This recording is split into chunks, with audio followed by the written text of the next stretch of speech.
नमस्ते दोस्तों, आपका स्वागत है ज्ञान गंगा यूट्यूब चैनल पर। आज हम क्या करेंगे? आज हम करने जा रहे हैं क्लास 10 के साइंस चैप्टर का चैप्टर नंबर फर्स्ट रासायनिक अभिक्रिया एवं समीकरण। पूरे चैप्टर का फुल रिवीजन हम करेंगे, एक भी टॉपिक छोड़ेंगे नहीं, पूरा का पूरा फुल रिवीजन करेंगे एकदम फुल मार्क्स के लिए। तो चलिए वीडियो को स्टार्ट करते हैं। चैप्टर का नाम है रासायनिक अभिक्रिया। तो उसमें एक शब्द है रासायनिक अभिक्रिया, क्या होता है इसको ही पहले समझ लेते हैं। देखिए रासायनिक अभिक्रिया क्या होता है, जब भी कोई एक पदार्थ, ठीक है, या एक से अधिक पदार्थ किसी नए पदार्थ में बदल जाए। इसका मतलब क्या है, मान लीजिए कोई एक पदार्थ है, अब इसमें कोई परिवर्तन हो रहा है जिससे एक नया पदार्थ बन जा रहा है। अब परिवर्तन जो होगा वो रासायनिक परिवर्तन होगा। कि परिवर्तन तो कई प्रकार के होते हैं, भौतिक, भौतिक, रासायनिक, नाभिकीय, लेकिन हम इसमें केवल बात कर रहे हैं रासायनिक परिवर्तन की।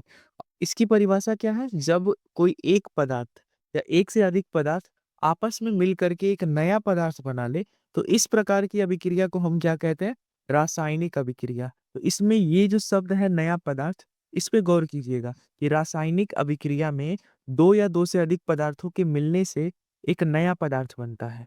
ठीक है, तो जैसे यहाँ देख लेते हैं हम लोग, जैसे एक मैग्नीशियम है और इसकी क्रिया ऑक्सीजन के साथ करा दे तो मैग्नीशियम ऑक्साइड बनता है।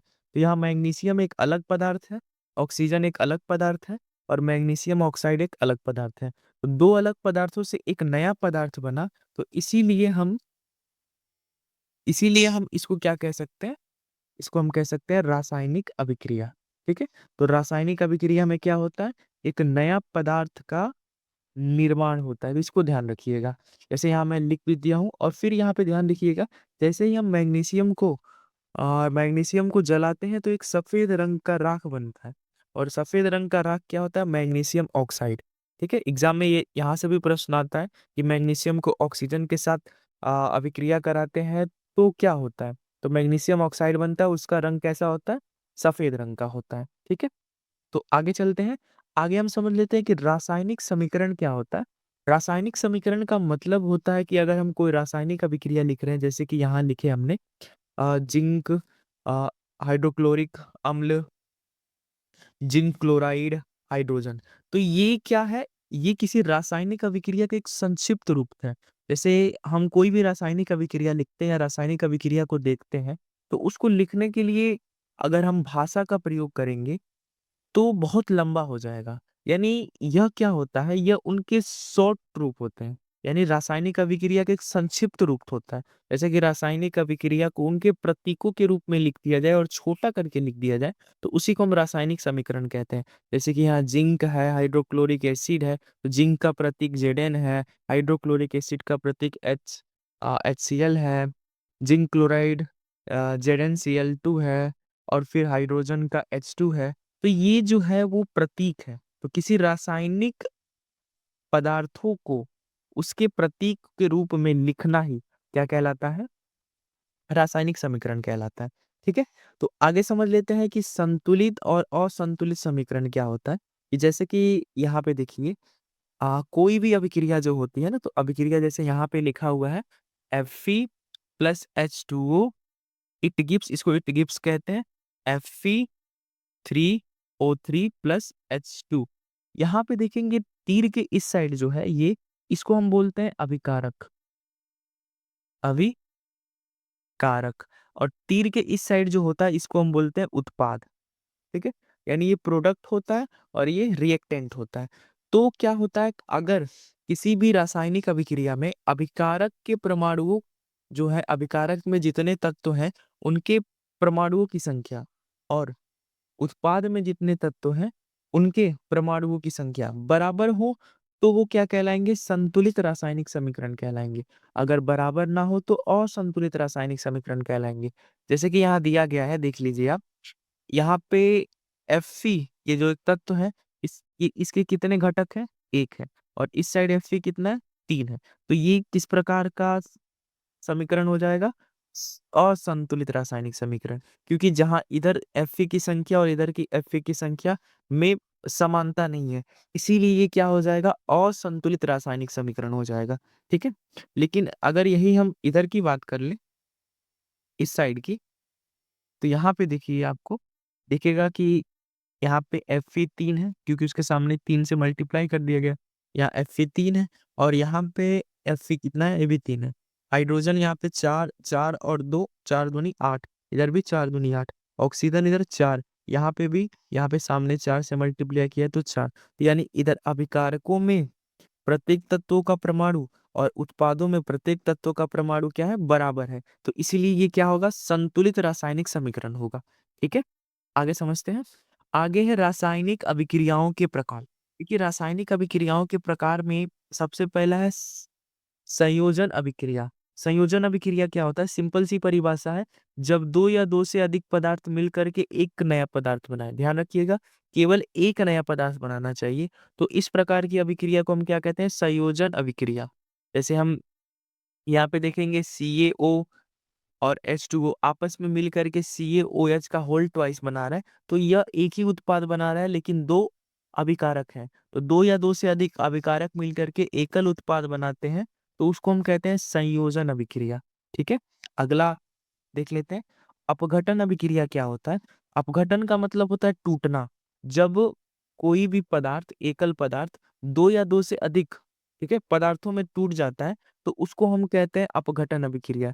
जैसे यहाँ पे देखिए, यहाँ पे जो था ये लेड नाइट्रेट PbNO3 का होल ट्वाइस, ये क्या हुआ है, ये लेड ऑक्साइड में और ये नाइट्रोजन ऑक्साइड और ऑक्सीजन में टूट गया। यानी एक पदार्थ दो या दो से अधिक पदार्थों में टूट जाता है, तो उसी को हम कहते हैं अपघटन अभिक्रिया।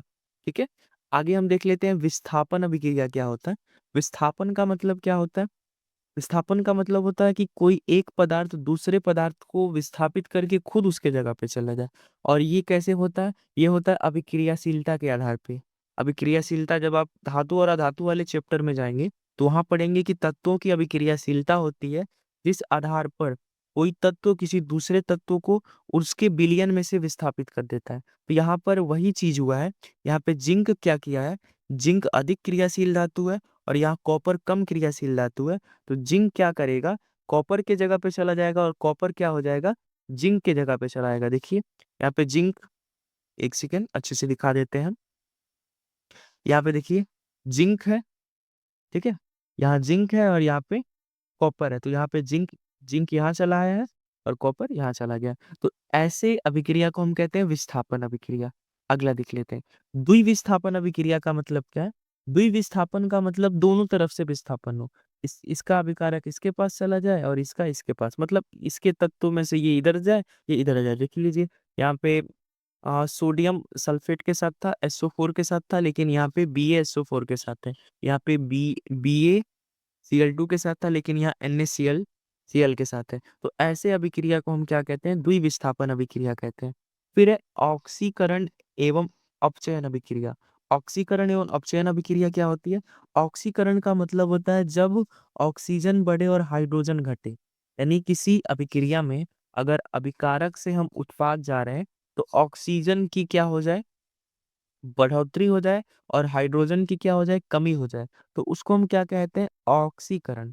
ठीक है, और इसी का उल्टा, जैसे ही ऑक्सीजन की कमी हो जाए और हाइड्रोजन की बढ़ोतरी हो जाए, तो उसको हम कहते हैं अपचयन। जैसे यहाँ नीचे लिखा गया है CuO है और H2 है। ठीक है, यहाँ पे H2 क्या हुआ है, इधर गया है। ठीक है, यानी अगर हम यहाँ पे देख लेंगे Cu के सापेक्ष में, तो Cu में पहले ऑक्सीजन था, लेकिन ऑक्सीजन की कमी हो गई है। ठीक है, और यहाँ पे H2 में पहले क्या था, ऑक्सीजन की, इधर इस साइड में देखिए ऑक्सीजन नहीं था, लेकिन यहाँ पे ऑक्सीजन की क्या हो गई, वृद्धि। यानी यहाँ पे अगर हम साफ बातों में देख लें, तो CuO ये किस में बदल गया, एक सेकेंड थोड़ा अच्छे से समझा देते हैं इस वाले को, ध्यान से समझिएगा। कैसे समझेंगे हम इसको, देखिए यहाँ पे CuO था, ये किस में बदल गया, Cu में। इसका मतलब क्या हो गया, इसका क्या हो गया, अपचयन हो गया। अपचयन मतलब ऑक्सीजन की कमी। लेकिन H2 था, ये किस में बदल गया, H2O में, यानी यहाँ पे ऑक्सीजन की वृद्धि हो गई, इसका मतलब यहाँ पे क्या हो गया, ऑक्सीकरण। तो ऑक्सीकरण का मतलब ऑक्सीजन की वृद्धि, और अपचयन का मतलब ऑक्सीजन की कमी। तो ये चीज भी ध्यान रखिएगा। आगे हम देख लेते हैं अभिक्रिया के संकेत। हमको कैसे पता चलेगा कि कोई अभिक्रिया हुई हुई है कि नहीं? तो उसके लिए आपको ये चीज ध्यान होना चाहिए कि उसमें से अगर कोई गैस निकलेगा, या उस अभिक्रिया में रंग का परिवर्तन होगा, तापमान चेंज होगा, कोई अवक्षेप बनेगा, या प्रकाश या ध्वनि उत्सर्जित होगी, निकलेगी बाहर, तो इस घटना, इसमें से कोई भी घटना अगर घटित होती है, तो हम डायरेक्ट बोल सकते हैं कि उसमें रासायनिक अभिक्रिया हुई। ठीक है। अब दो प्रकार के और अभिक्रिया होते हैं, उसको भी समझ लेते हैं। एक है ऊष्माक्षेपी अभिक्रिया, और एक है ऊष्माशोषी अभिक्रिया। ऊष्माक्षेपी अभिक्रिया का मतलब क्या होता है कि अगर किसी अभिक्रिया में से गर्मी निकले, गर्मी का मतलब क्या होता है, ऊष्मा। अगर ऊष्मा निकलती है तो वो ऊष्मा क्षेपी, अगर ऊष्मा देना पड़ता है तो ऊष्मा शोषी। यानी किसी रासायनिक अभिक्रिया को कराने के लिए ऊष्मा देना पड़े तो ऊष्मा शोषी, और उसमें से ऊष्मा निकले तो ऊष्मा क्षेपी। ठीक है। अगला देख लेते हैं, संक्षारण किसे कहते हैं? संक्षारण का मतलब क्या होता है कि अगर लोहे जैसे किसी भी धातु को वायु में खुला छोड़ देते हैं, तो वायु और उसमें उपस्थित नमी से क्या कर देता है, वो उसके साथ रिएक्शन करके एक जंग बना लेता है, जिसको हम कहते हैं लोहे पे जंग लगना। यानी जब धातु को हवा या नमी के साथ गैसों की प्रतिक्रिया से वो खराब होने लगता है, जिसको हम संक्षारण कहते हैं। ठीक है। जंग का सूत्र क्या होता है, Fe2O3 इंटू XH2O। एग्जाम में पूछता है, इसको भी ध्यान रखिएगा। ठीक है। अब धातुओं का पीटना, पीटने का मतलब होता है खराब होना, इसको हम विकृत ग्रंथिका कहते हैं। विकृत ग्रंथिका का मतलब होता है जब तेल वाले ऐसे खाद्य पदार्थ को लंबे समय तक छोड़ दिया जाता है, तो ऑक्सीजन के साथ संपर्क करके वो खराब होने लगता है। इसी को हम क्या कहते हैं, विकृत ग्रंथिका कहते हैं। ठीक है। विकृत ग्रंथिका का मतलब एक खराब, उसमें से गंध आने लगे, वो खराब हो गए, खाने योग्य ना रहे, तो इसी को हम कहते हैं विकृत ग्रंथिका। ठीक है। तो अगला बस चैप्टर यहाँ तक हम फुल रिवीजन कर चुके हैं। इंपॉर्टेंट क्वेश्चन होगा उसको अगले वीडियो में देख लेंगे। All important question next video में। अगले वीडियो में हम अम्ल, क्षार और लवण, इसका भी रिवीजन करेंगे। उससे पहले हम क्या कर देंगे, इस पूरे चैप्टर का इंपॉर्टेंट क्वेश्चन जो है उसको देख लेंगे। ठीक है। तो रहने देते हैं यहीं पे। ये रहा हमारा पूरा चैप्टर का फुल एक्सप्रेस रिवीजन। ठीक है। अगर अच्छा लगा हो तो लाइक करिए, और कमेंट्स में फुल मार्क्स लिखिए, और अपने दोस्तों के साथ शेयर करिए। अगले वीडियो में हम मिलते हैं। धन्यवाद।